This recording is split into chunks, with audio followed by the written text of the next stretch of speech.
If you've been writing iGaming content for the Canadian market, chances are that you know casual gamblers don't get taxed, right? However, the situation is different if you gamble with cryptocurrency.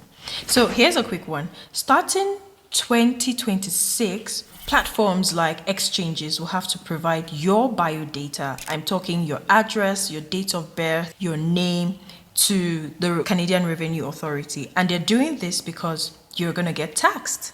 Why will you be getting taxed? Because cryptocurrencies are not considered currencies, they're considered commodities in Canada. And since commodities get taxed, it makes sense, right? That's not the most interesting part. If you gamble as a casual player, you get taxed as a casual player. But if you gamble very often, you get taxed as a business.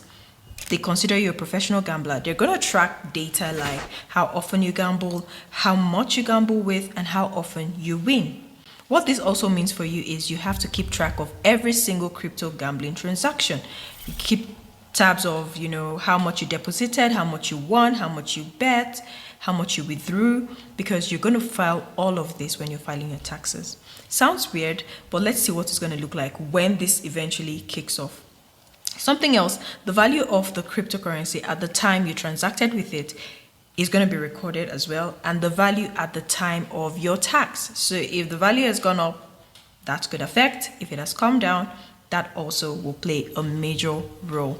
What does this mean for you as a writer? When you're writing about crypto gambling in Canada, you have to make it as clear as possible that, hey, reader, you're going to get taxed. Yes, and you're going to get taxed based on your activities. So if you're playing casually, your tax will be lower, but if you're playing professionally, you're going to be taxed more.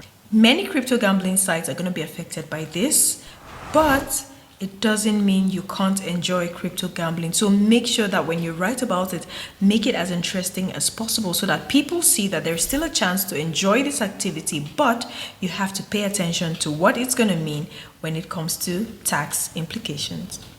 You're welcome.